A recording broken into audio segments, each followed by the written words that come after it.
Skwatta camp does not have electricity. So meaning that I've lived like 12 years without electricity. In South Africa? Yes. In Witbank? Yeah, Witbank. There's no electricity. I still live in Coronation, but my mindset, my life was no longer that particular person of all Coronation. They say, Themba, please teach us. I'm like, yeah, welcome, but come to Coronation. Some of my friends will leave Ekas, during exams and stuff, said we are going to Coronation, then they'll come sleep at home.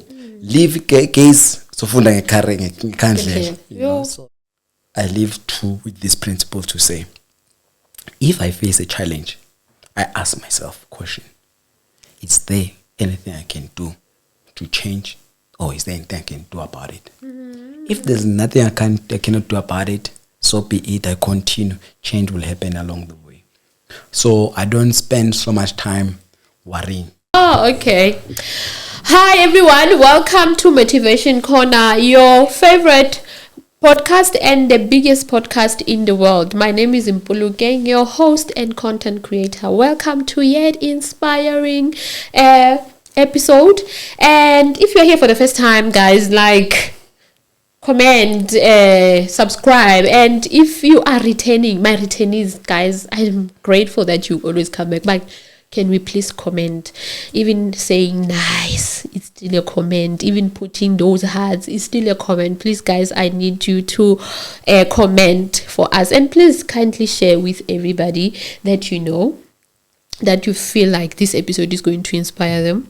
Stick with us. Today, guys, I have I have someone who's not used to being in front of the camera, but he's used to be at the behind the camera. And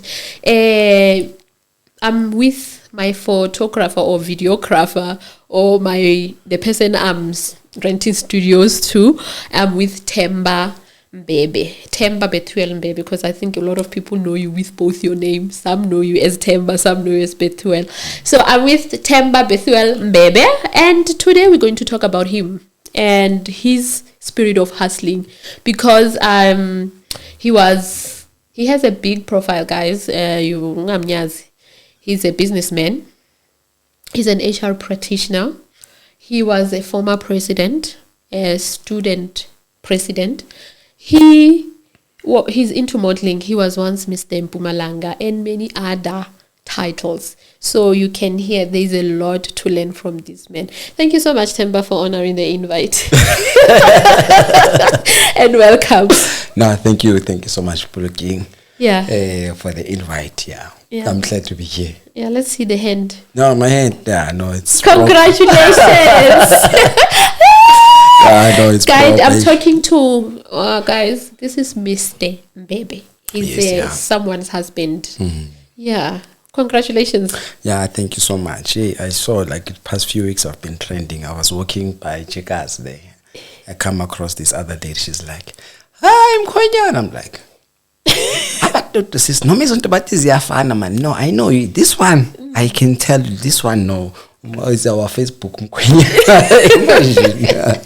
Yeah. But thank you so much. Yeah. No, well done for getting married in times where marriage is not so popularized, where like a lot of your peers, they are frowning towards marriage. Thank you for well done to making an honest woman out of Enika. What a brilliant wife. She is a standard. I chose well. Very important. Themba, even if I say so myself, you chose very well. It's very what important. A powerful woman. What a down to earth. Whenever I come to you guys' house, she's always open-minded and always willing to help and say, why don't you do this, do that, do that? Like, you married well, you are blessed. Yeah, compliment each other very well. Yeah. Yeah. Let's talk about you. Who is Themba? Some people know you as a TUT student, but they don't really know where you're from, what makes you Themba. Okay. So I don't even know where to begin, but we're born, raised where? So I was born in Nelspruit many years ago. Mm-hmm. Yeah, then in 2002 we moved to Witbank. moving from Witbank with my mom because my father was already here in Witbank working here. So coming here, went to live at All Coronation. I'm not sure if you know All Coronation. Other people please insert it on the pictures as you edit. Yeah, I will try to check for pictures. But just to give you a mental preview of where Coronation is or what is Coronation. Others will call it the shanty town. Others will then call it the Skwatta camp. That's where I grew up. It's All Coronation. It's just behind the railway. That translates downtown. Very well. Just after downtown. It's just Skwatta camp. We lived there over, I think, 12 years in the Skwatta camp. Yeah, that's where I lived. I lived with my mom, my father, and my siblings. Yeah, my two sisters. Yeah, because others were in the spread, but the other two were living with them here. And with bank. Then in 2006, then my father went back to live in Nelspruit. He left us here with my mom. That's where we lived for about all these years. Went to school at Nkonjane Combined School. Now it's primary. Then after then I went to Nkonjane, to El Kainswin High School. Yeah. Now it's a secondary school. Yeah, then after then I came to TUT. Where I enrolled for human resource management. Then after human resource management, yeah. How was it growing up at the Skwatta camp, Themba? Okay, growing up in Skwatta camp was, well, sometimes you will not necessarily think that something is hectic or it's bad, especially when you have normalized it. I normally say we live in a world where we have tend to normalize things that should not be normal. And when you are in a particular situation, you won't see that is a problem until someone tells you or until you step out of it, then you see to say, no, this particular life is not really normal. So growing up in Coronation, you know, Skwatta camp does not have electricity. So meaning that I've lived like 12 years without electricity. In South Africa? Yes. In Witbank? Yeah, Witbank. There's no electricity. Also, we don't really have running water. Like, okay, we do have water, but it's something that you have to go fetch it from the street. So that's something that we used to do. Push a grave, go fetch water, come back home, bath. So we don't have your big privilege of having a big bath or showers. You know, we must have Skwatta, you know, to bath in the basimbaula, all that. Yeah, from a young age, I knew how to make imbaula. Just to create imbaula and imbaula, like from age 11 years, I knew that, how to do that. That's the life we live in Lesotho. Yeah, but it was happening. It's just happening just here in Coronation. Is it still happening, Namanja? Yes, it's happening. Yeah, so you don't have when you go to the toilet, you go on a pit toilet. You don't have your privilege to say, I just need to flush. It's a pit. When it's full, you need to go dig another one. You close, you dig, you continue with life. But it seemed to be normal back then. And another challenge that particular we had growing up in Coronation was you don't have a lot of people who you could look into, say, these are my role models. I really want to become like this particular person. Well, they are role models, but they are not really the people that someone who's out there will say, this is what I want to become. For example, living in Coronation, people that I perceive to say, these are rich people, are doing very well in life, are people who own taverns and will have cars, 1400, they own snooker, and, you know, always have people to come drink. They buy that solar thing. Yes, by solar, you have a generator.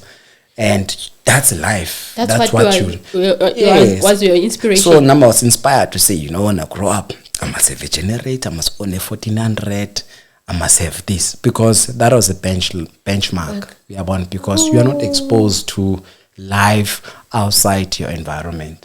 Yeah. So that was basically my life. My vision was just was just kept in that box because that's the life. I remember Brendan Praise, husband to Mpumi, once also said his dream was to drive a golf. Yes. Yeah, because he felt like that was the it until he had to step out of this place and go live somewhere, and then like, hi bro, it's possible a person can drive a BMW. Yeah. So But for now, what really changed your life? Because look where you are now. Your fighting spirit. You, like I mentioned, you're a businessman, and you've been a president at school, at tertiary. Like, what helped you? All right. Firstly, man, I think from a young age I had this mindset to say I'm in Coronation, but that basically this is not my home. You know, it's something that I did not choose to say. I did not choose to say my parents should go live in Coronation. I was young. I had no choice. I had no say into that. They chose to say, we are going to live in Coronation because that's what was available for them at that particular time. So, going to school, there was one person who was, primary school, I was not that 100%. I was smart. I was a smart kid. But I did not have that idea to say I must work really hard, you know. I will just pass and I will be amongst the best student, but not the top. Yeah. Then I decided I think after grade 9, decided to say, now I'm going to high school. Going to high school, I just want to change how people perceive me. I just want to change how people view me and what they say about me and how also they talk to me, because you know in primary school being papa and cool, even girls will just talk from you understand. Then I decided to high school, then I'm gonna be a bit different person. You know, we have new people. Obviously, we have few people from primary school that will just go with you to the secondary school.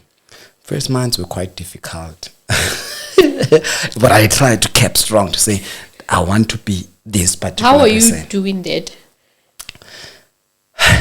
By how you dress? Okay, well, how you carry yourself? How I carried myself, basically. Because dressing up is just different uniform, but it's still uniform. No, but there is a difference. I remember in high school, there are people where you like, yo, low serious, like they always up to date. Their ties are on, the blazers, their shoes are always polished. Well, my shoes were always polished. I always have my always jersey, been a guy who's always tanda, yeah, no being coronation. Yes, no being coronation, but I always, you know, I've took from my father that one. So yeah, then time went on, you know, but when you do something continuously, it ends up become part of you. Oh yeah, but to a point that no one will be saying pap. People will not even notice because already they have this idea to say this is how I am. Then it happened that we were still cramping at the time. I was used to cramp, hip hop, all these things, you know. Yeah. Then there was this other time. Yo. Yes, yo.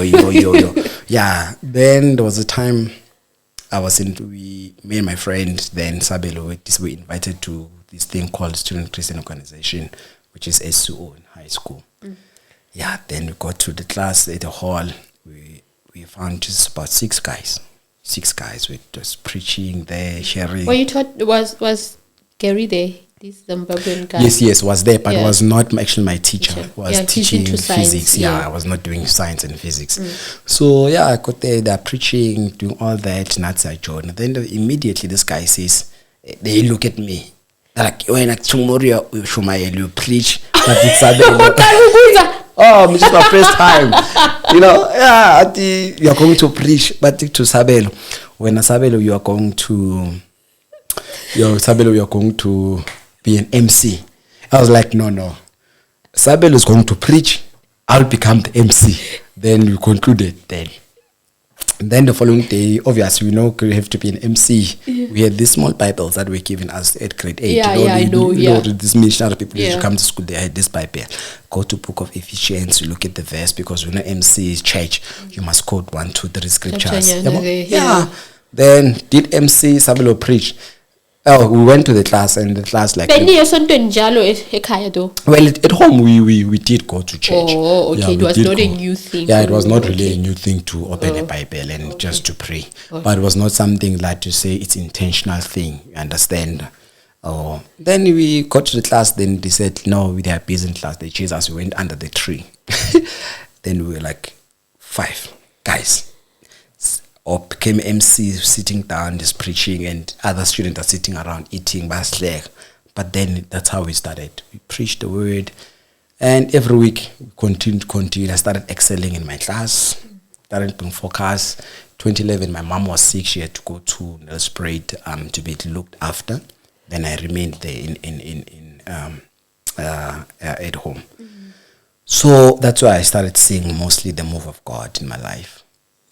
That which is something that really changed me. If God did not have plans for my life, the worst could have happened.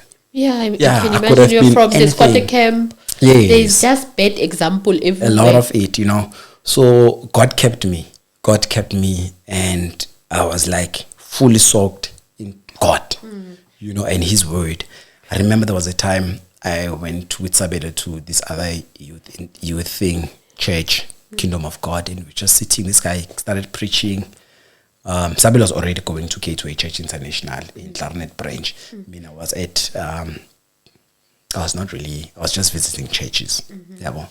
Then this guy started preaching, and after preaching, I forgot what is it that he was saying. And after preaching, he started pointing a few guys prophesying. This guy was actually later on ordained at Gateway Church International at our church. So the guy preached after preaching, pointed a few guys and also pointed me. I'm like, you know what? God is saying something. I'm listening. The guy says, you are smart and you are brilliant. So even if you can pass something right in your face, you will actually remember what is it that has been passing you. And you're just worried about your future, about varsity and stuff. You don't have to worry. God will take care of you. You will go to varsity and your fees will be paid for. You understand? Yeah. And I was like, oh, okay, all right, it's fine. And it's like, yeah, you want a cell phone, want this and that. I'm thinking, okay, yes, these are things I want. I want a computer, and like, yes, those are things I want. After receiving a prophecy, obviously you'll be motivated. You'll be running around, be spirit-filled. Yeah, faithfully, because that's the purpose of prophecy.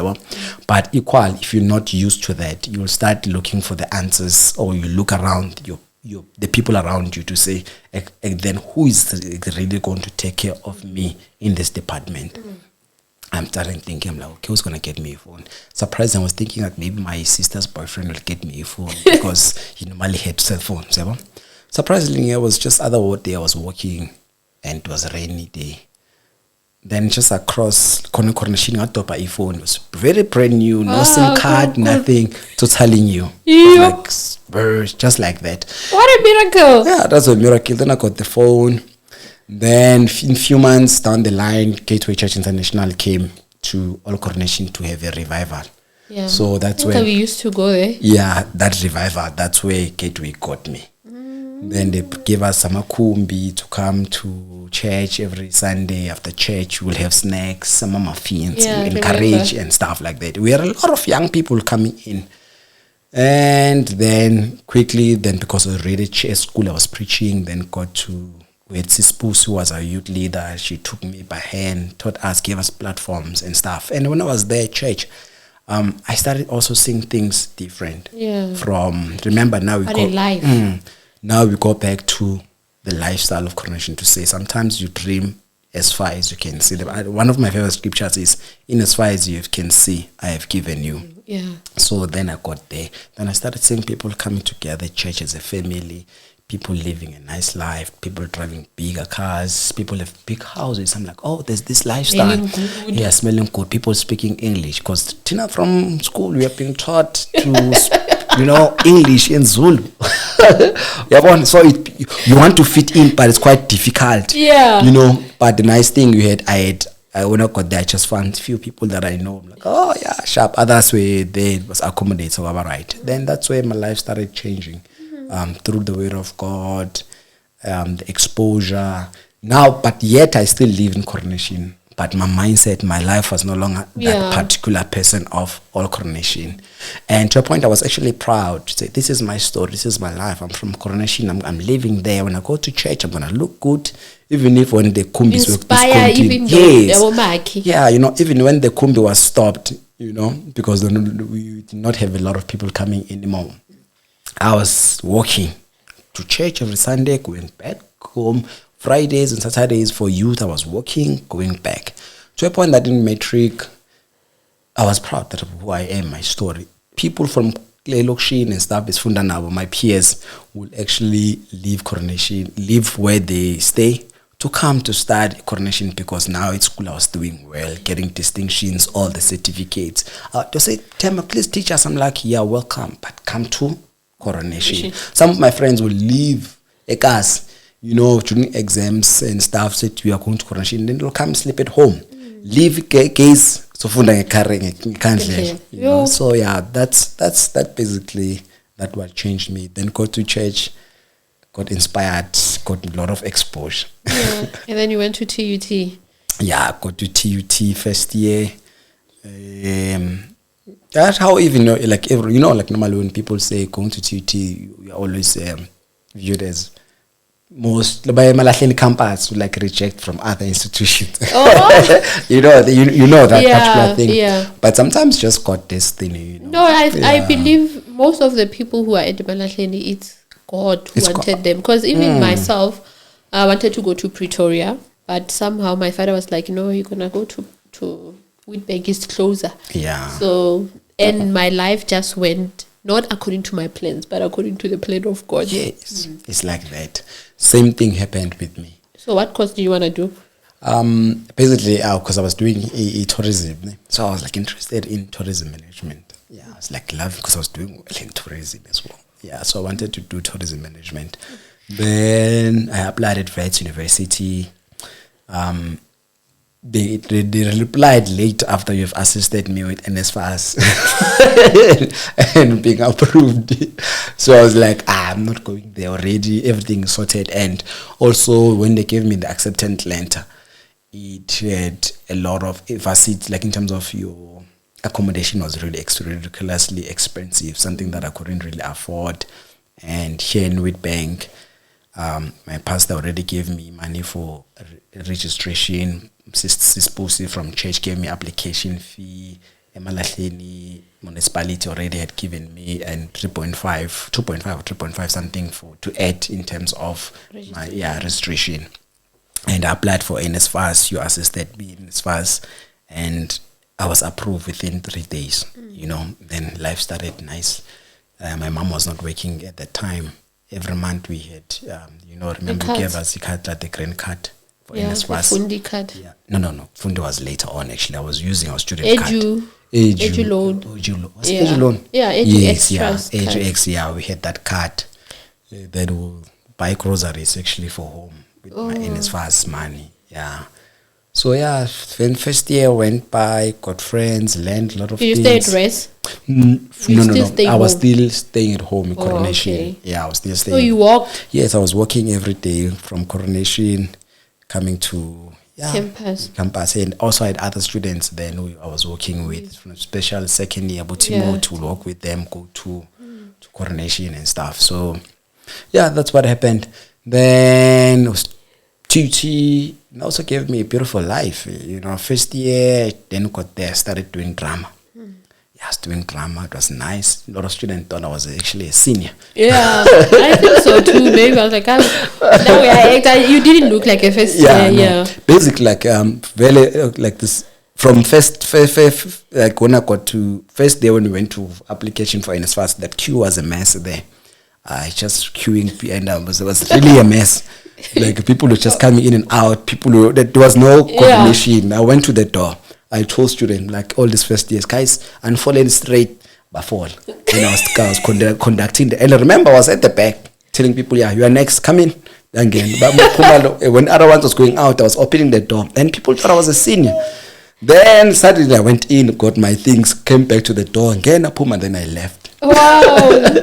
So yeah, I did leadership. Yes, leadership has always been there. Yes. Yeah. Then I did drama, started traveling, going to Grahamstown, sleeping in my lodge. That was a beautiful life, Then second year came, I joined SSI, became Mr. Integrity in terms of SSI. 2024 was like my 2014. Yeah, it was like 20 for me. Yeah, that year was beautiful because I entered Mr. Integrity. I became Mr. Integrity. I entered this other thing called I went to a camp invited by a friend for Mpumalanga Trailblazers where we had about 250 young born freeze from Mpumalanga across all the regions. When I got there, I was also elected to become the leader for Trailblazer Chairperson for Mpumalanga province, meaning that I was representing Mpumalanga throughout all the country. Then in June, I was sitting at iCenter, reading. When people go to iCenter, I get to Facebook, and I was just reading scriptures there.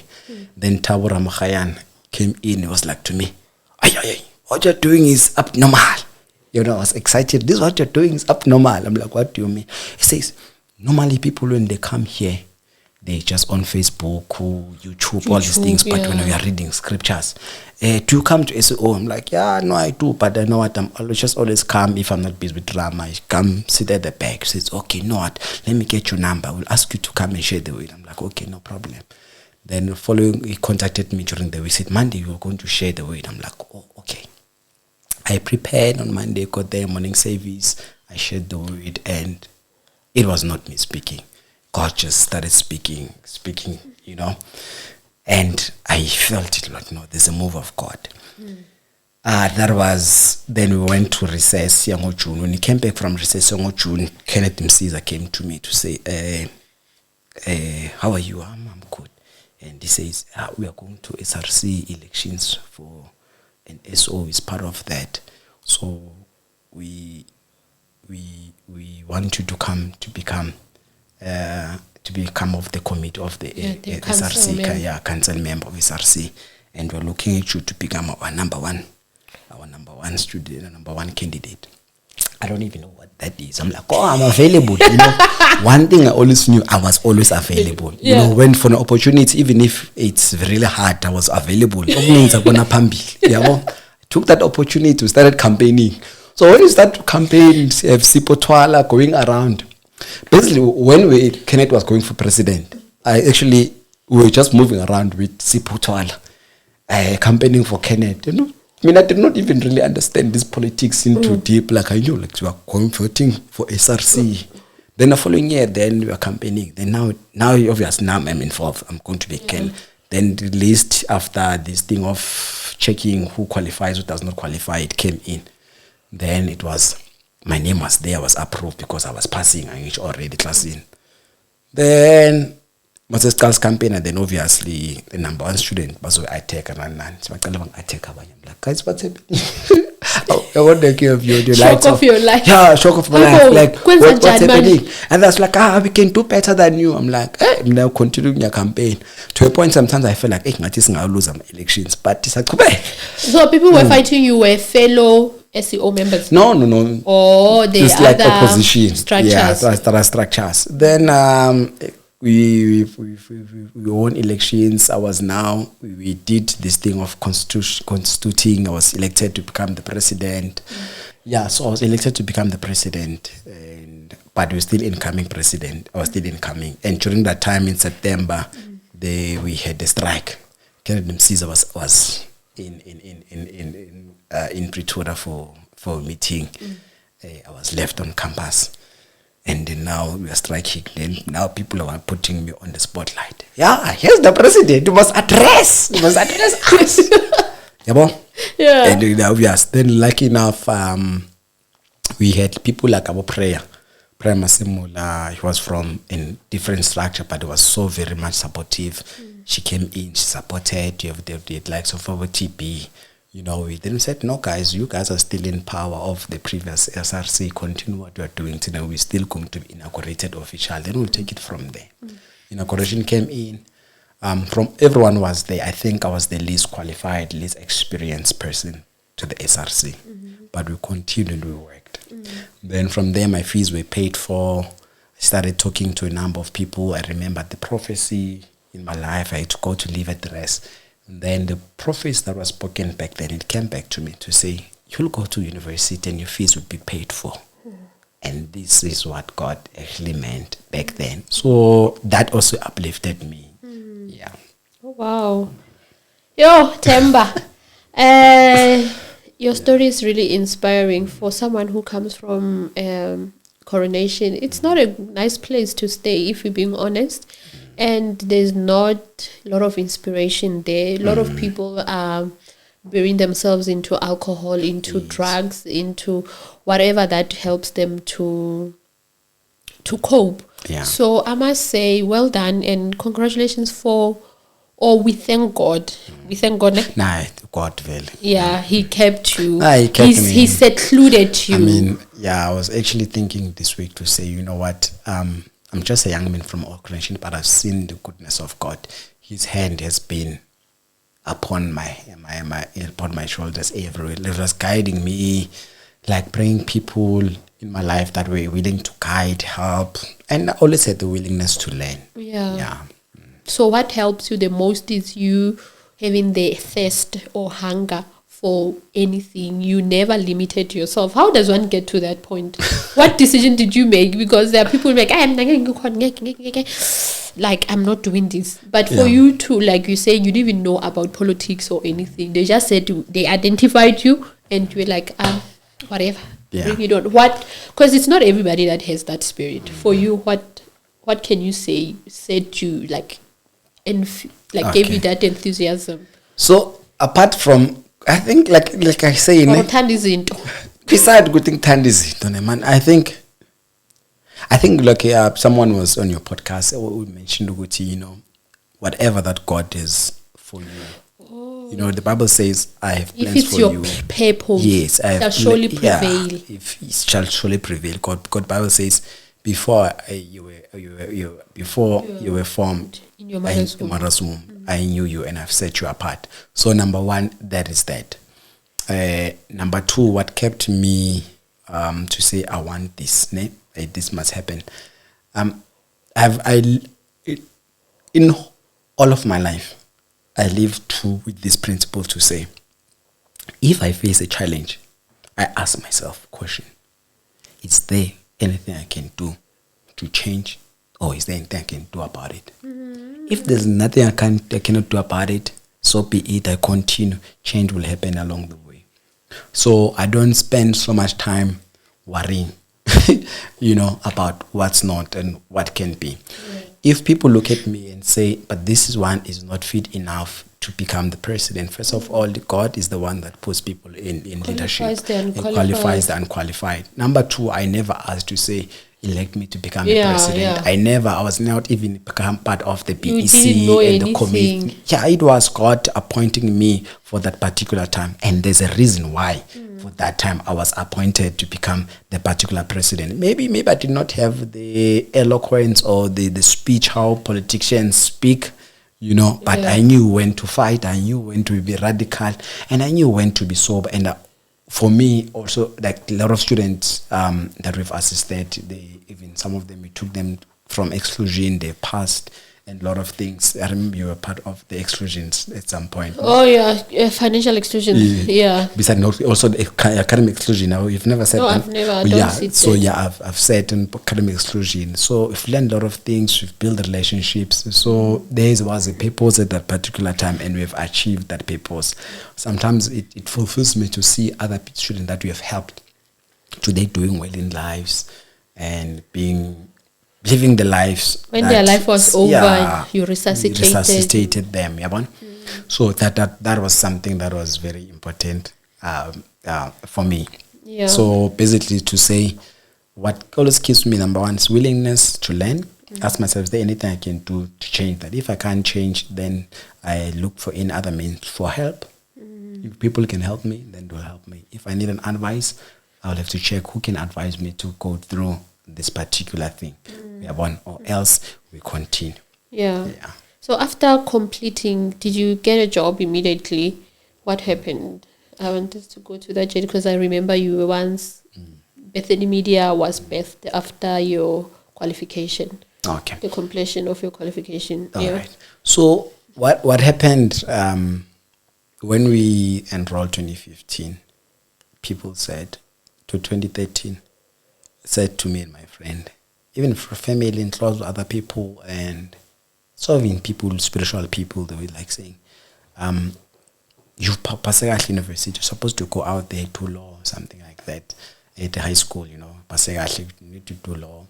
HR does not have a lot of work, you're not going to be employed. He was a phone to that day. There was a lot of negativity. But I said to my friend Brian, you know what, we are going to finish what we have started, and we're not going to quit.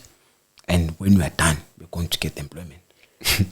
So I was doing my BTech after in September. I was already done with my second term of SRC. I was sitting at iCenter at the rest, just going over a PC, then going to my email. Just go to my email. I saw this thing called Indeed. Then there was an application that I saw, and I applied for a job there. I don't even remember which one, but I just applied. It was during the week. I think it was on a Monday. I think it was on a Sunday after church. On Monday or Tuesday, I got a call. No. I actually applied during the week. Then on Friday, I got a call. Yeah, a call from, surprisingly, someone I didn't like. My name is Innocent. You're from Gosile. You got your application. On Monday, please come through for an interview. I'm like, for an interview? I'm like, okay, yes, I'm going to come. Got this other guy called King, transported me for an interview. This boss gave me 250 to pop petrol to King to go to Gosile. I did prepare for my interviews, went to check on Google. What is that you need to do? Prepare. What is it that you need to look at? Then got to an interview in I don't even know what job am I going to an interview for. Yeah, so, and you can tell these guys are actually experienced. Again, I just got an interview. Okay, this is a post for an IR intern. IR stands for industrial relations. Yeah, I know. Yes, then they asked me questions. I was able to express myself freely, speak about my background, my involvement at university, because this was an intern post. Yeah, then that's where my career started. I started becoming an intern. Then when you're an intern, you find you'll be assigned to different. We had a program. I was assigned to 5 legal, we had legal person, but within the scope of IR, industrial relations, and employment relations. Then we had 2 illegal people, then also 2 labor relations people, and also administration. The first person among Faganai was illegal. That guy was good, but was a little bit lazy to work. So I started doing the work. He will go with me in meetings. When I get to meetings, you leave me in the meetings and I'll be left there alone.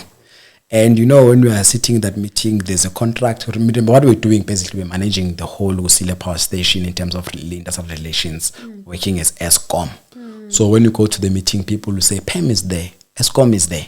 So you must advise where they have questions, they don't understand issues of law and the issues of the what governs the site, because we had documents that governs the site. So that was what was there. So the guy left me in the meeting, will leave me in the meeting, and the company will say, hey, the contractors and my unions will say, but PEM is here, must advise. I'm left in spot and I have to speak, advice here and there. Then I'll go back to office. When you get to office, we had a system to say, whenever you go to a meeting, you must come back, do your report in terms of the online system, so that your manager and other people can be able to see and read what is it that you did, where's the issues and stuff. So I was actually always doing that. Then when my internship came to an end after a year, because there was just to say internship, you leave so they can get other interns. Yeah. Then I went for another interview within the site, Kusile. Then I got a job to work for Masemansi Mining. So when I was at Masemansi Mining as a junior IR, then the guy that I was actually working with, they say, hey, this guy got exposed. He got exposed. Got exposed. And he's smart, he's brilliant. So the guy then was exposed. Then I worked for Masemansi Mining, for my former company where I did my internship. They called me back to say there's a post for an IR advisor. Please come back. I was told Masemansi Mining, okay, guys, thank you so much for the job.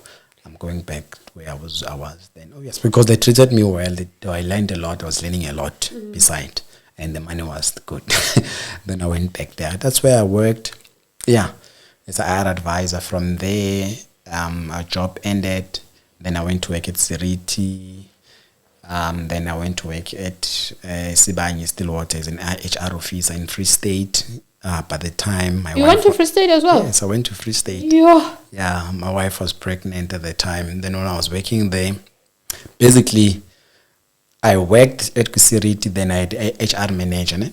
Then it was COVID-19 and stuff. And before COVID-19 hit, I was like, no, I'm just tired of working. Then I decided to resign. Besides, I had not a lot of responsibilities. Then I started to focus on more business. That's where we established Betheny. Betheny Books was already there existing. Then established Betheny Media, bought all equipment. And then I resigned. Yeah, when I resigned, my wife then fell pregnant and I went back to work. I went to work in Free State. And I was called for my former manager because I was doing well at work. Went back she called me to say there's a job in Free State. Are you available? I said, yes, I'm available. Then I went to work in Free State. When I was working in Free State, before Akape was born, in a month where I think it was March, my former employer at Kusila again called me. I'm like, hey, where are you? I'm like, no, I'm in Free State, but resign and send us your resignation letter. I'm like, okay, I resign. Wow, Themba. Then I came back to Witbank. That's where I work again as an IR advisor. Then Akape was born and I was here full time. Beautiful. Yeah. Then our contract was about to come to an end. I applied for a post for another company for HR. Then 2023, I got an opportunity to go back to the company called me for an interview. Actually, we started talking with the company from December. In January, they went quiet. Then in March, they came back. I think in April, they came back. We started talking. Then I was approved. Then from 2 May on my birthday, I started working for another the company that I'm working for now as HR business partner. Wow. Yes, managing about 3 to 4 sites with over 500 employees as an HR business partner between KZN and Mpumalanga. Wow. In the mining space. You know, I did HR. My first qualification was office management, and then because you are working at the university, but then you can't just sit around and not study. So I was like, what else can I do? I did HR. It sounded like a great, for me as a working person, it was also easy to understand because it speaks to us employee. But since when you were applying at VETS, what was your, or tourism? Yeah. So now you have fallen in love with HR. Yes. How is it being an HR? What some of the warnings? How do I put it? How do we advise people? Number one, when they're going to interviews, how should they conduct themselves at work? How can one grow from one department to another? Okay. Or from position to another position. Yeah. I think firstly, I'll start from basically, let's say, internship to where I am. In HR, you don't just start as HR manager or an HR executive. Yeah, you start from small, from intern. What kind of intern one person should be when you get a job? Plus HR is very broad. Yes, it's very broad. There's training, recruitment, there's labor relations, there's IR. Yeah. But companies mostly now they are lazy to pay, so they look for. They outsource. Not beside outsourcing, they look for an HR generalist. Meaning that when you're a generalist, you generalize everything. You do payroll administration, you do your recruitment, you do your disciplinary hearings. So you're doing all that? Yeah, basically. With so many people, Themba? Yes, you do a lot. But it's like we'll have people that assist here and there, but basically I do all of those things. Yeah. Yeah, okay. So how do we score a job? Okay. How do you score a job? Firstly, guys, listen from the HR. How do you score a job? Mina, in my life, I've went to just 2 interviews. And you were successful. The first one. So guys, even English had ran away. Like, it was not there. Okay. The second one, I went, it was the same position. So I knew the question from the other question, so I had to prepare. Okay. Yeah, but with your history, it looks like you could score. Okay. Firstly, when you also be selected. What is the mistake that people do? Because there are people who've been applied, they've never been selected. So number one, it starts from your CV. When you apply for a job, it depends. You must understand what kind of job are you applying for. Is it an internship? Is it a junior position? Is it a middle management position or is it a senior position? From an intern position, your CV must speak to customize for that. You cannot use your CV of a senior person or a middle management for an internship thing. You are not going to be selected. You must understand the purpose. And most of those things, they are highlighted on your CVs, on the job advertisement. Okay. Read the job advertisement. Read what is it that they are looking for. Then you do your CV according to that. You understand? For example, you just put your details from there and just go straight to your experience. And when you write your experience, don't just copy the job thing and put it there. Or not what is written on the advert and just copy and paste. But if you have done that, you can be honest. But in terms of the wording, how you put it, you must put it as, if they say assist with, you must say, where I worked previously, I assisted with, I did 1, 2, 3, like as things that you have done. Also, man, if to speak to your experience. To speak to experience. Also, when you apply for a job, please, man, don't send a CV that has certificate, like separate documents. Just scan your documents, put it as one. You understand? Because like now, when giving us time, people work. People are looking for an employment, and when people are looking for an employment, if I can take out a post now, by the time I might have about more than 100 to 200 to 5,000 because people are looking for employment. So give me a chance to say, when I read your CV, the grammar, how you've aligned. Also, you must get straight to the point. Don't make me find things. Okay. Must be aligned. Let me know who you are. What is that you have done? CV must be one compared. Then when I look at it, I can be able to select it. And also these days, you apply online. So make sure that whatever that you do, align it to what is required there, so that your CV can be able to be selected. Otherwise, it will not be selected. Then you're not going to get even an interview. Then now that you have done this part, you are called for an interview. We'll focus on that one. Okay. So we are called for an interview. So when you go to interview, the things that you need to do before you go for an interview. Number one, know about the company, know about the job. That is go back to the advert. Go back to the advert. Study there. Then have scenarios. Yes, prepare yourself. If you know other people who have worked for the company before or people with similar role, ask them questions. Then they'll assist you. There are a lot of people that came to me asking me questions when they go for an interview, and all of them, they got the jobs. So that's what you need to do. Then also know where is the place that you're going to have the interview. If it takes you to drive there in advance and check how far is it and stuff, you can do that. Because it's very important that you arrive early. You relax. Yes, and you are relaxed at the interview. Then when you get into the interview, first question to break in ice, they'll always ask you, tell us about yourself. So you telling us about yourself, I've got my job, that the jobs that I had on my interview, from the first point of tell us about yourself. So basically you summarize who you are, job experience, but make sure that it is aligned to what the job is looking for. Don't go don't speak things which are not necessarily that cannot help you in the post. They don't want to know whether you sing at church or you sing at church, hobbies, all those things. Unless the job is about specific to that. But if not, then don't just go there. Briefly tell them about your name, say name, where you come from, like your name, say name, maybe age, where you come from. Then you go to your job experience.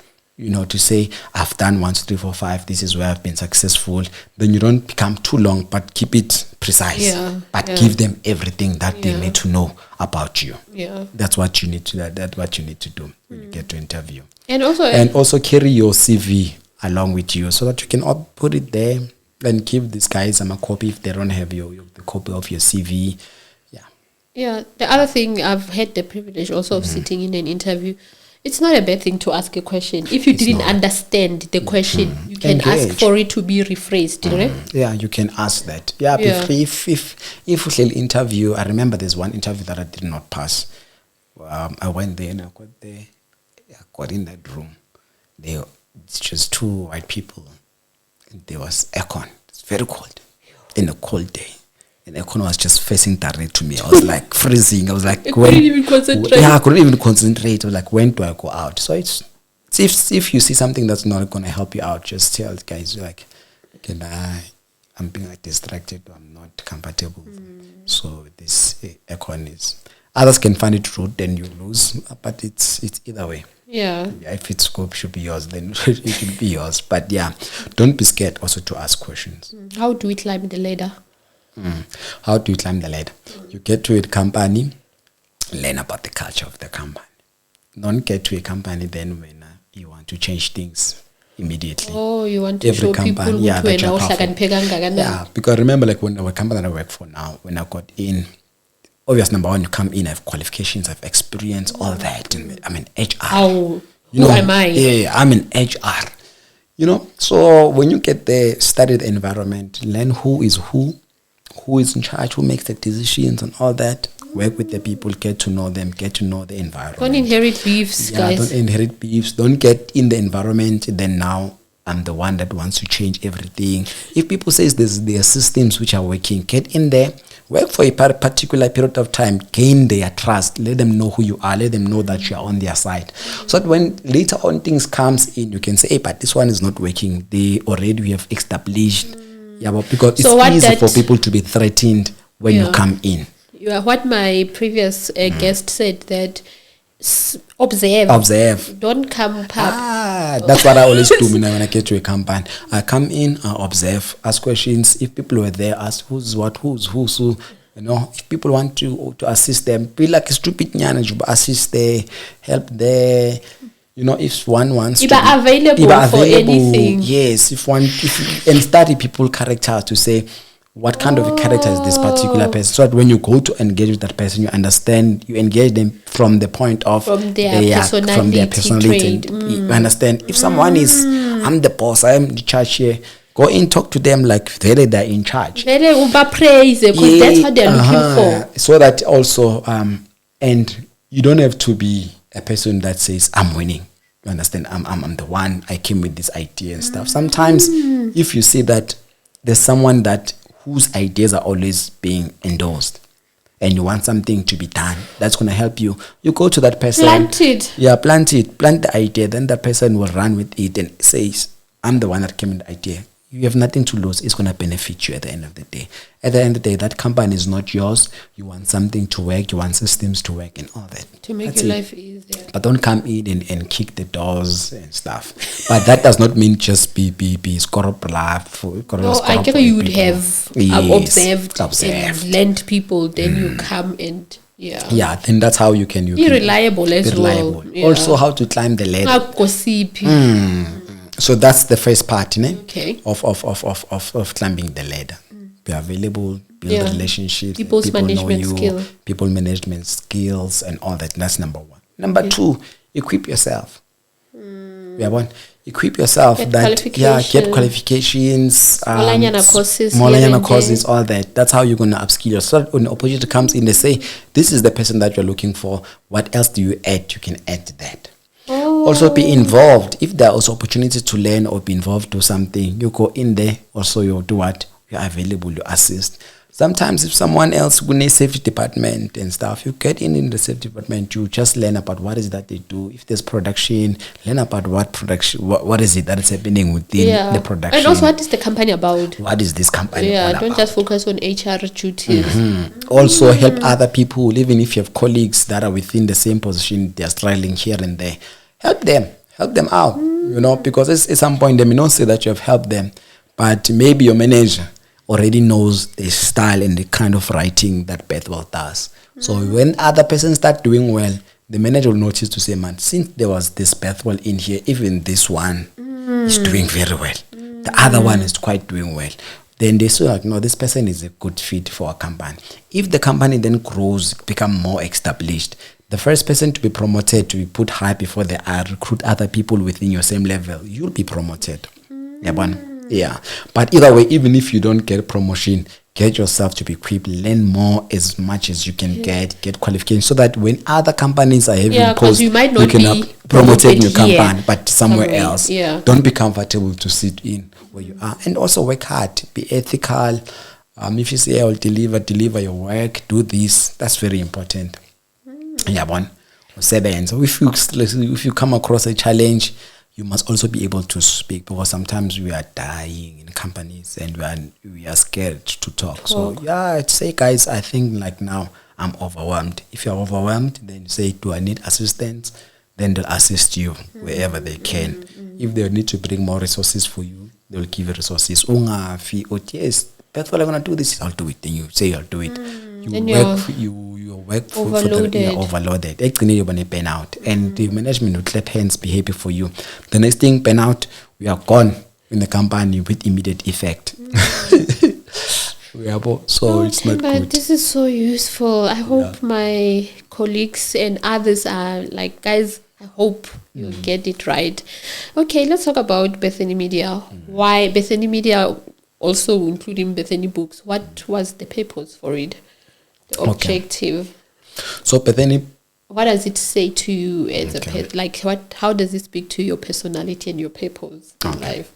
So basically, from myself, I'm more interested in business than operational of media. Like, yes, I do record, take pictures, but that's not basically what I want to do. So where are we going? So where we're going, we are building a media house. You understand? We have people that what is that? It's an agency. Like, explain to me, like, how to a media house. So in the media house that we are establishing in Betheny Media, so we are a brand that helps other brands to grow. Okay. Yes, a brand that helps other brands to grow. Say you want to do a podcast, you don't know where to start, we're going to be here for you, help you as an individual or as a company to grow. If you are in property, you want your houses to be there, out there, your profile to be out there, we are the people that will be helping you out to be there in terms of giving you the good quality, consulting, the best light, kind of like thing, consulting, all that. That's what we're going to do. Okay. So basically, I'm not going to be shooting forever as an individual, but I'll have people that will be coming in, qualified people, trained. Others may not be qualified, but trained, and they will be able to handle all these things. Then my job will be then to be in the executive, oversee everything, get businesses to come in the company. So basically, this is just the start, but we're going somewhere. So like, do you also aspire to be maybe asked by SABC to go take videos for them, like be part of their camera department? Yes, I think it is very important. We'll do that, to be outsourced. Willing to do that. Wow. So that basically, we're going. Where does it come from? So basically, what we're doing, be a media house. Also, my wife is very much interested in media. She's been a radio personality. So our vision is to have, this. Just to give you an idea, a Taylor Perry Studios. Wow. Let me just summarize. But this is our vision. I remember now. The question I was asking was, you're in HR, you wanted to be in tourism. Now you have a deep desire to be a media house. Like a Klanganap, or is that thing you can't just be a one-dimension person? You can't be just a one-dimension person. That's true. But I'm more interested in terms of business. Obviously. So this is your kind of business. This is kind of a business. But also with HR, I'm not going to be in HR forever or HR executive. Obviously, can be promoted, become an HR executive, but at the end, we must have our own consulting company that will be looking in terms of HR and legal stuff, meaning that I still have a lot of school. I need to do your law, MBA, all these things that I'll be doing. And my wife is interested in business. She started doing communication science and all that. We do consulting in terms of media. So and besides, media is the future. So when you look at these things, you incorporate them together, they make sense. So we are. Wow, Betheny. Yeah, Betheny. So Betheny is Beth is Bethuel, Annie is Annie. So that name started when we started dating. I was at the gym working out with Sandy. I'm thinking, because already I started with Betheny Books, but it was not Betheny Books. It was like a Kim Books, knowledge investment, mobile bookshop. I was selling books, just carrying bags, goes delivered to people, selling and stuff. Then I needed a name because Kim was like more cool. So I was like, no, it does not make sense.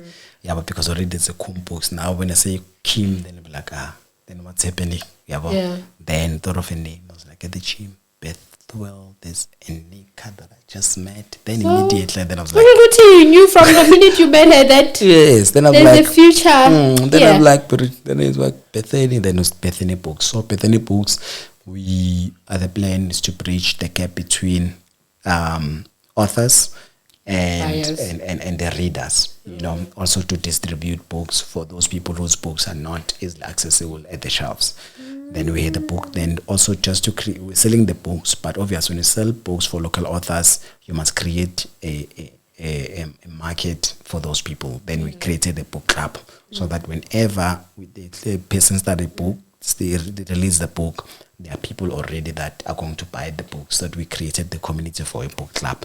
So we needed to, every book club that we will have every month, book reviews. We will ask photographers to come and shoot us. Sometimes others will volunteer to say, hey guys, we're coming to shoot you. But sometimes we'll get the pictures later when already the moment has died. Like and we can't chase them because we're not really paying, and actually they were assisting us. And then when we got money, we bought our first camera, the one that is dead behind you. Oh, okay. Yeah, so we bought the camera and the printer and the laptop and some lights. Then we started shooting during our book club. Then from during book club, Sipo was getting engaged. He asked me to come and shoot. I shot him there. The pictures came out beautiful. Then there was a time I was no longer working. I was a student at TUT now, but in Pretoria. I needed to have money. Then I took a Nika, went to campus. We started shooting pictures there by building 18 people. Yeah, I remember even for graduation. Yeah, before graduation, we will do that. Like we'll have banner, not banner, like that thing at the back. And people that white thing. Not really white. We didn't even have that at that time. It was just straight continuous light. And this Ilapunyana, so should students come in. We'll partner with this guy, with more fire. Then people treat pictures, they run. We'll get money for me to go to campus and take to tour and come back. Yeah, but then from there, that's when the passion started. Then it was like, okay, now that we have this one to grow, how do we then grow this? Get money. Then I got money. Then we bought the first lighting. Then from there, we were shooting. I was renting Kasandile. Then I went to a commune. That's when we started doing photos. People started coming in. And since then, we've been shooting. We shot big events like from Mr. Mpumalanga, Face of Malahleni, companies. Sometimes I can give a proud drive around, but I'm a dustbin. People have pictures for property. I'm like, this is our work. Oh wow! Yeah, so there's a lot that I've been doing. We've captured memories for families, children. People have made canvases. We've shot weddings. Those are things that we've kept for people. They're also making my dream come true. Yes, we understand. Podcaster, and also it not helps you only. Also helps the people who are watching at home. Yeah, no, Themba, your story is very big and it's very colorful and it's pele. So thank you so much for coming. Thank you for being here. Thank you for agreeing, because I was like, I can't interview all the other people except for you, and you inspire me. Like from looking away from farm, like he inspires me. Who would have thought of that? Yeah. So any last word before we close? We have 1 minute, I think. I think what I can say is, the Bible says, in as far as you can say, I've given you. So that's what there's no limit. So at some point, if you feel like you have reached the end, that's not the end. Just go out there. Yeah. There's a lot of things. There's one more. There's one more. And don't be afraid to fail. Don't be afraid to start all over. Yeah. Also live a purposeful life. Live to inspire people, because at the end of the day in the life, we are not here to go to school, get married, then die. Yeah. There's something that people must remember and know, that Mpulukeng was here. Mpulukeng lived, loved, and made a huge difference. That's what you must do. Thank you. Thank you so much. I won't even add to that, guys. The man has spoken. Thank you so much, guys, for watching. TUT students, I know you were watching. Thank you so much. Please comment. Here's our president. Thank you. Bye. No, thank you.